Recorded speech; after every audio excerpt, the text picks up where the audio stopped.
Fala meus amigos, estamos começando aqui mais um vídeo do canal e hoje a gente vai comentar mais uma bostejada bolsominion, né? Anteontem o filhote do Bozo, um dos filhotes do Bozo, né, que é o Flávio Bolsonaro, que é deputado, inacreditavelmente, bostejou mais uma asneira gigantesca comparando a prisão dos golpistas do 8 de janeiro com o Holocausto, com a perseguição dos nazistas aos judeus, né? E falou sério lá, como se estivesse falando uma grande, né? Como se estivesse fazendo uma grande reflexão histórica, né? Um lixo inacreditável.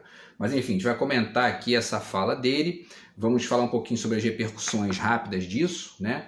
E aproveitar para fazer uma reflexão aqui sobre essa tendência que a gente tem visto na direita contemporânea, na direita atual, melhor dizendo, né, de fazer um revisionismo histórico, né, em cima de uma série de questões, dentre elas, enfim, essas conexões aí com o nazismo, esses absurdos, porque isso é fruto, de fato, de um olhar histórico radicalmente idiota ali, né? E a gente vai tentar refletir um pouco isso aqui e as causas, né, de onde vem isso, mas a partir de um olhar um pouco mais elaborado, tá?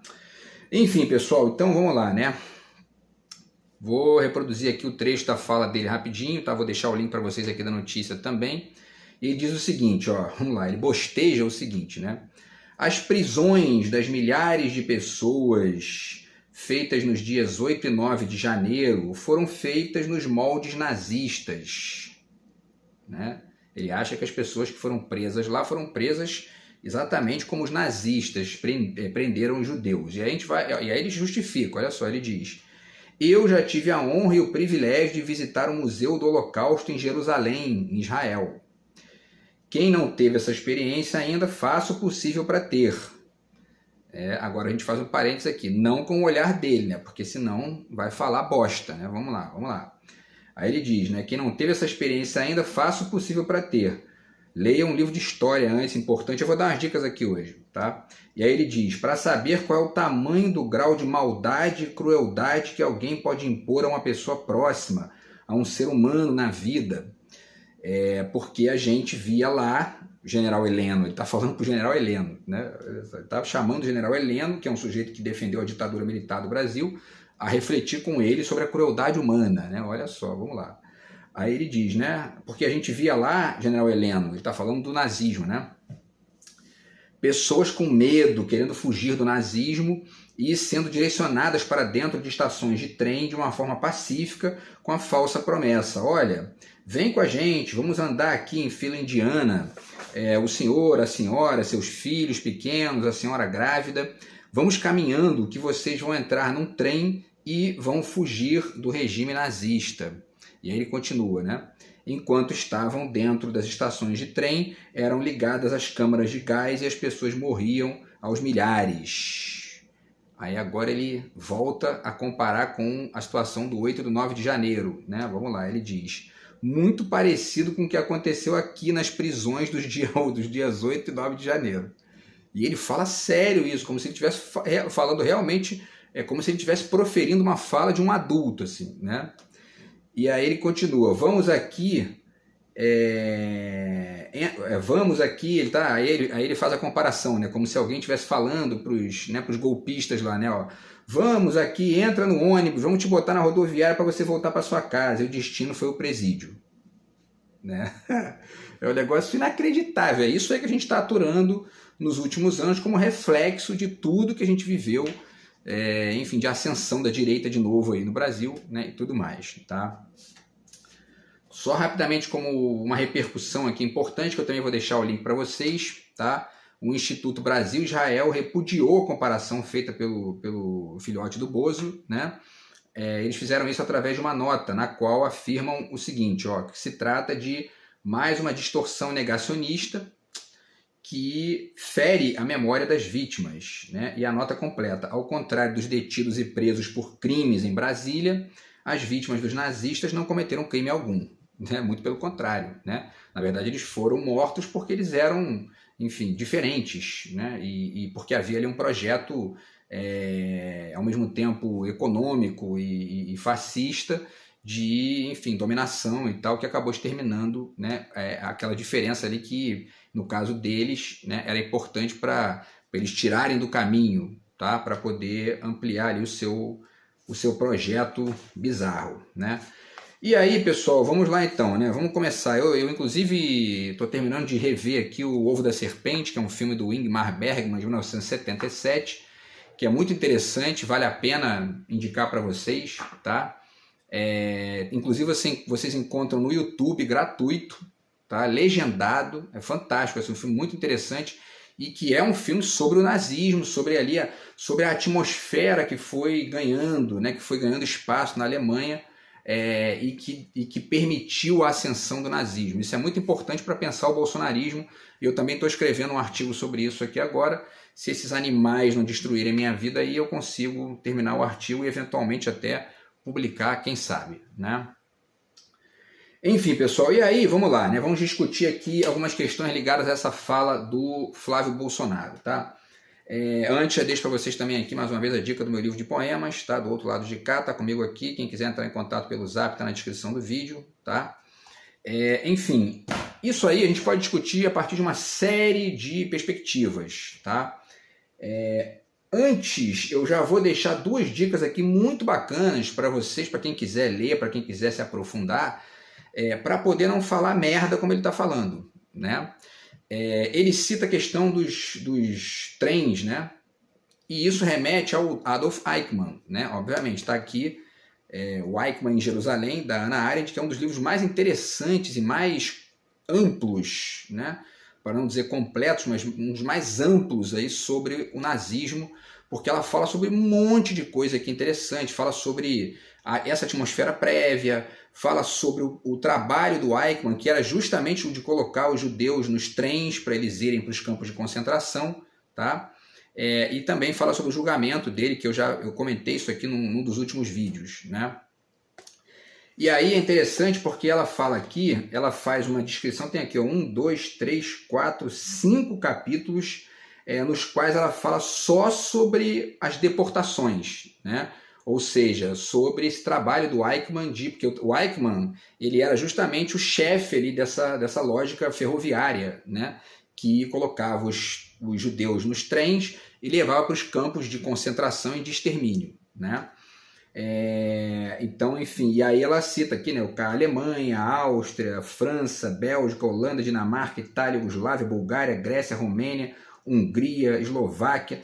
Tem alguns lugares aqui, eu não lembro agora se é na Romênia, tá, ou na Hungria, mas enfim, tinha um desses países aqui que eles nem levavam judeu para lugar nenhum, eles colocavam os caras dentro do trem e eles morriam ali mesmo, botavam o trem para rodar até eles morrerem de fome, até morrer ali asfixiado, né? Quer dizer, uma coisa muito bizarra, muito absurda, né? E ela fala também dos centros de extermínio, né? Auschwitz, Treblinka, né? E tal. E fala sobre o julgamento também do Eichmann, tá? E também de uma característica aqui que tem muita conexão com o bolsonarismo, que é justamente o capítulo 8, que fala dos deveres de um cidadão respeitador das leis, né? Que é o cidadão de bem, né? O homem de bem, que é isso que o bolsonarismo, enfim, né? Coloca como máscara ali para poder, enfim, encher o saco dos outros aí e destruir a economia brasileira, tá? Então, mais uma vez aqui, o Eichmann em Jerusalém, livraço da Hannah Arendt, que discute de maneira profunda aqui essa questão que ele bosteja lá, né, de maneira, né, completamente ingênua, né? E é um analfabeto, né? Um analfabeto histórico, tá? E aí um outro texto que eu acho muito interessante, que tem também conexão com esse artigo que eu estou escrevendo agora, ele está nesse livro aqui, tá? Que é o Theodor Adorno, que é o autor alemão, é o Theodor Adorno, Educação e Emancipação. Um dos artigos aqui chama-se Educação após Auschwitz, tá? Está na página, repito aqui, se esses mongoloides dementes não destruírem minha vida antes, eu faço o artigo, termino o artigo e publico, tá? Se esses bandidos me deixarem em paz. E aí, então, Educação após Auschwitz, página 119, tá aqui, tá? Vale muito a pena ler esse artigo, tá? Para poder pensar melhor o bolsonarismo e também pensar melhor esse tipo de gente nojenta que está me perturbando aqui, porque é muito parecido também, tá? Beleza, pessoal? Então é isso. trabalho do Adorno aí, muito bacana. E aí, para caracterizar, né, essa fala do filhote do Bozo, a gente poderia falar um monte de coisa aqui, né? Uma burrice, estupidez, né? Enfim, retardamento ali, é um negócio inacreditável. E também essa expressãozinha que serve muito bem, né? Analfabetismo funcional, né? Porque essa expressão representa o quê? Ela quer dizer o quê? Ela quer dizer aquele tipo de pessoa que lê, sabe ler, mas não consegue interpretar patavina do que lê, né? Mesmo que lê muito, né? Tem muita gente aí que lê bastante, mas não entende bulhufas do que está lendo, né? Então, assim, e é o caso dele, porque ele foi lá, né, no museu e tal, e ele fica dizendo que estudou lá a questão e não entendeu porcaria nenhuma, porque está fazendo uma comparação completamente absurda, né, sem o menor nexo, sem a menor... Né, enfim, só serve mesmo para ele ali, enfim, na brincadeirinha mental dele e para os... Né, para quem realmente não estuda e fica se conectando com um sujeito desse, né? Enfim, pessoal, então vamos agora, a partir disso aí, vamos fazer uma reflexão, então, tentar fazer aqui, porque esses animais ficam o tempo todo atrapalhando aqui, né? Mas a gente continua tentando fazer aqui o que eles não destroem, tá? Então, assim, vamos tentar fazer uma reflexão sobre essa tendência que a gente tem vivido do revisionismo histórico, tá? Eu anotei aqui uma sequência bacana, né, para a gente pensar, porque tem isso, né?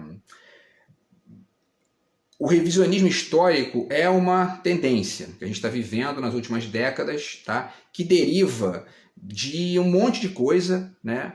E a gente pode citar aqui, por exemplo, né, de uma certa ascensão das minorias, né? E aí esse revisionismo histórico ele é demandado ali por esses grupos que antes tinham, que viviam na coadjuvância da situação e que hoje estão buscando voz aí. E às vezes isso surge de maneira muito bacana, muito interessante, e às vezes surge, né, recheado de ressentimento, que é o caso desses animais que estão me perturbando aí, nitidamente, né? E aí isso remete inclusive ao Samba da Mangueira de 2019, que eu gosto muito, que eu já citei várias vezes aqui, que é aquele que fala, né, da história que a história não conta, né? E que fala enfim, do que não está no retrato, né, e tudo mais, que é uma questão muito interessante, que é uma das bases desse revisionismo e que norteia a cabeça tanto de quem está tentando contribuir com questões amplas ali, profundas, quanto quem está ali querendo fazer, né, exercíciozinho de ressentimento vazio e às vezes até criminoso, né? E é o caso nitidamente do filhote do Bozo, que está ali querendo fazer um revisionismozinho sem a menor conexão com nenhum tipo de amplitude, de complexidade, de profundidade, certo? E pior, né, tá fazendo esse revisionismo a partir de uma perspectiva conservadora e tosca, né? Porque também uma das características do bolsonarismo é esse revisionismo conservador, né? Porque ele é pautado por uma perspectivazinha ali de Deus acima de tudo, e aí quando você coloca Deus acima de tudo, a história, a reflexão, né, e tudo mais, fica tudo isso subdito a essa figura que está acima de tudo, que é o tal do Deus, que é o mito deles, né? E você começa a enxergar a história, a política e tudo a partir dessa ideia, a partir desse referente, né, ingênuo e de um ponto de vista profundo e filosófico medíocre, né? Tá? E tudo mais. Tem outras características que eu também vou tentar desenhar aqui para vocês, tá? E aí, antes ainda da gente fazer essa reflexão, já vale acrescentar o seguinte: na verdade, quem parece mais de fato com o nazismo, com o fascismo, é o Bolsonaro, né? Bolsonaro é que defende anticomunismo, né? Um anticomunismo idiota, né? E os nazistas eram anticomunistas, e eles dizem que o nazismo era de esquerda, né? Mais uma estupidez assim, inacreditável.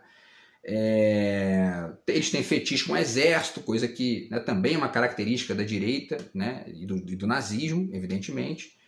E eles são contra minorias, né? Então o Bolsonaro deu uma declaração na eleição de 2018 dizendo, as minorias ou se adequam ou vão embora. Ele falou exatamente isso num caminhão lá, no microfone. Esse discurso é um discurso muito igual ao nazismo, né? Igualzinho, eu ia dizer muito parecido, mas ele é igualzinho ao discurso dos nazistas, né? Ele só não botou em prática porque a gente está em outra época e esse tipo de coisa não, né, hoje em dia é mais difícil, tá? Enfim, pessoal, e aí é isso, tá? E aí o restante aqui eu vou falando conforme eu for citando os livros, tá? O primeiro livro que eu cito é esse aqui, tá? Do Roger Chartier, A História ou a Leitura do Tempo, tá? E ele está chamando a atenção para esse caráter do discurso histórico, que é um caráter que ele é a mescla de uma apresentação de documentos e de indícios e de uma série de fatos com a perspectiva do historiador, que é algo que a gente não pode fugir mais no mundo moderno e contemporâneo. Tá? Ele diz aqui na página 16, ele fala o seguinte aqui, ele está citando um outro autor, né, e diz, para ele a história é um discurso que produz enunciados científicos, né? E ele continua e tal, e vai comentando e vai dizendo o seguinte, isso remete à construção do objeto histórico pelo historiador, já que o passado nunca é um objeto que já está ali, né? E aí ele completa, operações, né, a palavra operações ali no contexto, designa as práticas próprias da tarefa do historiador. E aí é que entra aqui uma coisa importante que essa gente que está exercitando um olhar pessoal sobre a história não pratica, né? Recorte e processamento das fontes, eles recortam, mas não processam, né? Mobilização de técnicas de análise específicas, construção de hipóteses e procedimentos de verificação.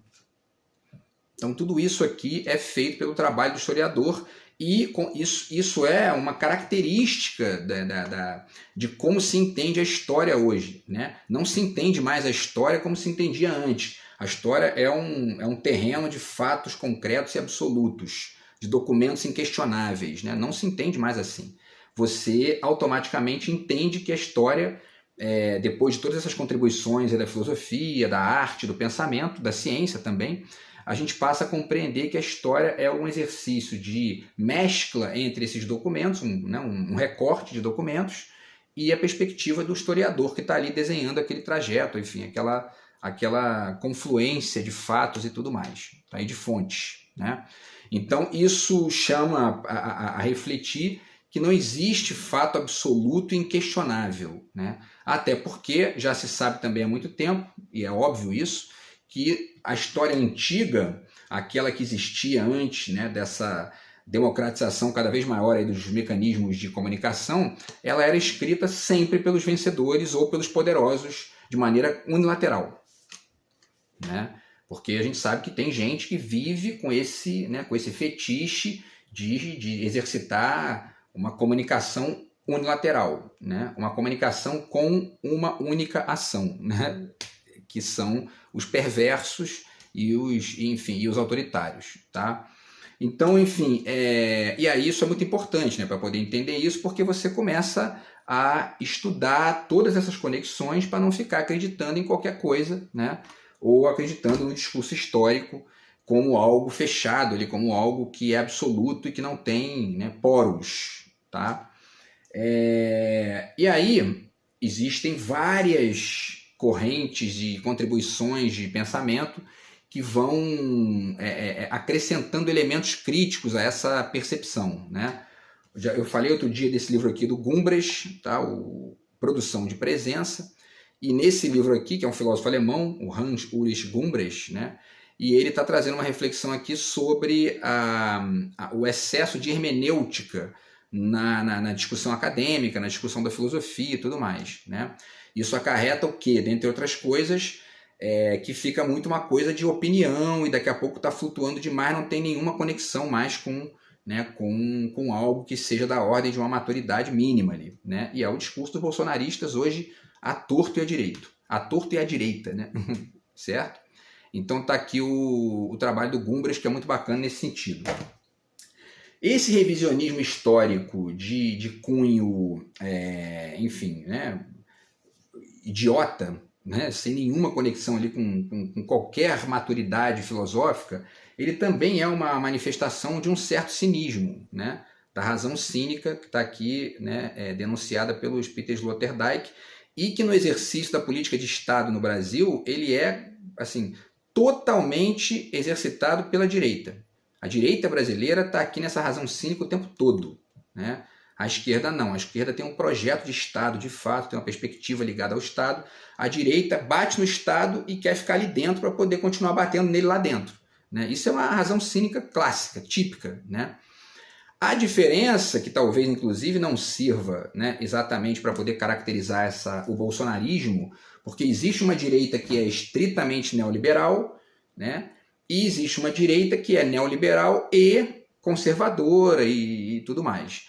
Essa direita de tipo neoliberal e conservador, em muitos casos, ela sequer elabora, né, esse processo de destruição do Estado a partir de uma posição cínica, que é aquela de minimamente concorrer a um cargo, né, para trabalhar num lugar que você não gosta, né, que você não acredita naquilo, né?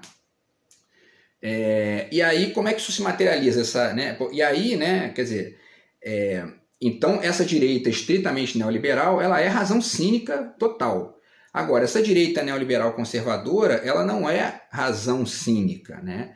Ela é assim, ela é um simulacro, né? Ela é uma estupidez completa ali, porque eles vão para o Estado e eles dizem que são patriotas, né? Que estão ali, que estão defendendo um projeto nacional e vão para o Estado destruir qualquer tipo de projeto efetivamente nacional que se tente ali dentro, né? Então, não cabe nem a ideia de razão cínica, porque o Bolsonaro ele não é cínico, ele é burro mesmo, né? O cínico, ele elabora, né? Ele está ali fazendo uma cagada, mas ele elaborou aquilo, faz a cagada e diz que está fazendo o inverso. Isso é o cínico, né? O Bolsonaro não, ele está fazendo o inverso, mas ele acha mesmo que está fazendo o inverso do inverso, né? Ele é burro mesmo, né? Ele não é cínico, entendeu? E isso também reflete, de certa forma, a questão do jeitinho, né, do jeitinho brasileiro que está aqui, mas no sentido ruim, né? Porque tem o sentido bom e o sentido ruim, tá? Vamos ver o tempo aqui, né? Então, esse trabalho aqui do Roberto da Mata, ele reflete isso, e na página 101, ele fala, né, que uma das características do jeitinho é relacionar o impessoal com o pessoal. Então, é muito fácil perceber o quanto que a direita é que tem essa característica no Estado, né? Porque a direita defende o pessoal, defende o individual, defende o self-made man, né? A iniciativa privada, né? O pessoal, num lugar que é a esfera pública, né? Então essa mistura do pessoal com o impessoal na política de Estado, ela só existe na direita. Porque a esquerda não, a esquerda, por mais que algumas pessoas cometam equívocos, sempre cometem, é lógico, né? Ninguém é perfeito ali, nenhum projeto é perfeito. Mas a esquerda tem vocação para o Estado. A direita não. A direita está nesse registro aqui, de misturar o pessoal com o impessoal e fingir que não está misturando. Pior ainda, né? Ou no caso do Bolsonaro, não está fingindo, ele está achando mesmo que ele tem algum projeto, né? Então é importante essa questão aqui também, tá? Relacionada aí a esse fenômeno bolsonarista. E aí, retomando aqui essa questão do revisionismo, tá? Esse revisionismo, ele e tudo isso que eu falei aqui, né, essa tendência das minorias, dos oprimidos de começarem a construir outros projetos e também dos neoperdedores, né, porque a direita não é oprimida e não é minoria, né, ela começou a perder no Brasil e ficou de coadjuvante. E agora ela entrou numa né, agora que a gente quer voltar, só voltaram com golpe, né? E nesse retorno, ela está retornando como uma espécie de neo-oprimida, né? Só que ela não tem vocação para isso, né? Porque ela é a hegemonia do capital, do dinheiro e tudo mais, do poder no Brasil. E aí ela fica exercitando isso, né, de uma forma completamente... ela está fora do lugar dela, né? Se colocando nesse lugar de revisionismo, porque não vai revisar o quê? O que eles mesmos construíram, né? Enfim, e aí, mas de qualquer maneira, isso reflete, por exemplo, dentre outras coisas, tá? A gente pode fazer uma reflexão disso aí, a partir da perspectiva da relatividade do Einstein, que é aquilo, né? O observador interfere no objeto no exato instante da observação. Esse livro aqui do Carlo Rovelli, eu li um capítulo dele no mês passado, muito bom, tá? A realidade não é o que parece, e tem um capítulo aqui que ele fala dessa questão, né, do caráter relacional da realidade, que é uma das heranças dessa reflexão do Einstein, e que nesse revisionismo histórico fica a caráter, né, para começar essa gente a vomitar que qualquer perspectiva, né, se eles quiserem eles vão dizer, não, ó, né, é o Brasil paralelo, né, como diz aí, como tem esse grupinho aí de direita, tá? Então, quer dizer, eu estou colocando aqui a minha visão, né, isso aqui é, né, eu estou enxergando melhor do que essa gente aí que está aí construindo essa visão já há muito tempo, isso aí é ultrapassado, né? E aí isso gera esse tipo de absurdo que esse garoto falou lá, tá? Outra reflexão, outra referência importante, né, que também alguém que também fala desse tema aí, dessa conexão com Einstein e tal, é o Edgar Morin nesse livro aqui, tá? Que é o Introdução ao Pensamento Complexo, que eu ainda não consegui terminar de ler, mas vou terminar. E aí a gente também está aqui na época da modernidade líquida, né? Então isso também interfere porque, né, a extensão de raciocínio vai ficando cada vez mais, né, enfim, defasada no sentido do cotidiano, e aí isso abre espaço para qualquer tipo de proposta ali, as mais estapafúrdias possíveis, né? Porque dizer que o nazismo tem a ver com essa galera lá do 8 de janeiro é a mesmíssima coisa que misturar mecânica quântica com, entendeu? Com astrologia, né? Não faz o menor sentido, mas enfim, né?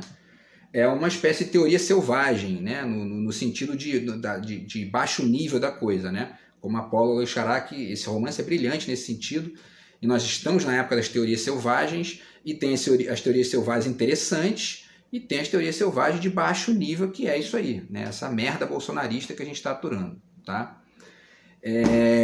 Que mais? E também, para finalizar, isso aí remete à questão da morte do autor também, né? O Roland Barthes, a gente falou disso nos últimos vídeos e eu pensei isso aqui ontem, e tem a ver também, né? Quer dizer, na verdade a gente está vivendo esse revisionismo histórico, né? Especialmente quando ele aparece no baixo nível e com uma formulação tosca, ele é uma espécie de ditadura do leitor, né? Tá aqui o Pierre Menard do Borges, né?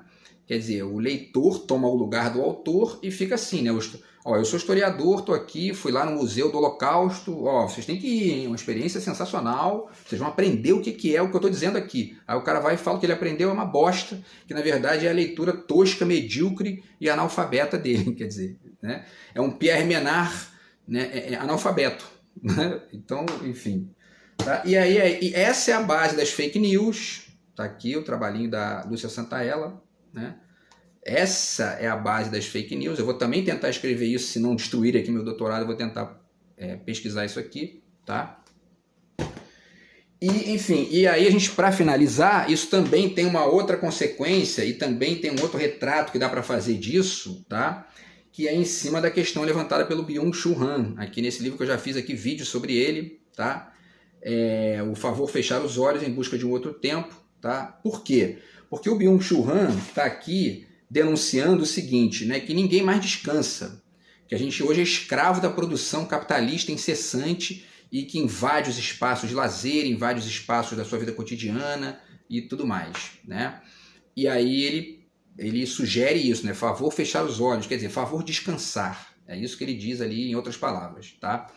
E aí a gente pode dizer também o seguinte, que uma outra característica, uma outra consequência desse frenesi, né, neoliberal, capitalista e tudo mais, é não apenas essa lógica de não descansar, mas é a lógica também de não estender, né? Porque você fica ali viciado em produzir, ganhar dinheiro, capitalismo, trabalho, blá, blá, blá, né, e tal, e isso vai gerando uma lógica tão veloz, ao mesmo tempo tão imediatista, que você perde a dimensão do descanso e perde também a dimensão da extensão, né? Que é exatamente isso que gera um pensamento razoavelmente maduro e que vai permitir que você não construa uma asneira, como esse idiota falou há 2 dias aí, né, sobre o nazismo, comparando o nazismo com o 8 de janeiro lá, que são bandidos golpistas que destruíram o Congresso, né? E aí, como última referência aqui, em relação a essa questão da extensão, eu deixo essas 2 dicas aqui para vocês, tá? O livro do Benjamin, O Conceito de Crítica de Arte no Romantismo Alemão, que ele faz essa reflexão, dentre outras coisas aqui, né, sobre a extensão de raciocínio, e inclusive usando a figura do romance para isso, porque o romance é isso, é uma extensão, tá? E por último, esse trabalho aqui do Jonathan Crady, Suspensões da Percepção, Atenção, Espetáculo e Cultura Moderna, tá? Porque ele vai pensar aqui o conceito de atenção, né? E você só pode estender raciocínio, você só consegue estender de verdade um raciocínio quando você para se concentrar, ou seja, para, né, para refletir sobre alguma coisa de maneira atenta ali, né? Coisa que o filhote do Bolsonaro nitidamente não tem a menor vocação para fazer, né? Só falam merda todo dia, o dia inteiro. Beleza, pessoal? Então é isso. A gente volta no próximo vídeo do canal aí. Grande abraço. Tamo junto. Fui.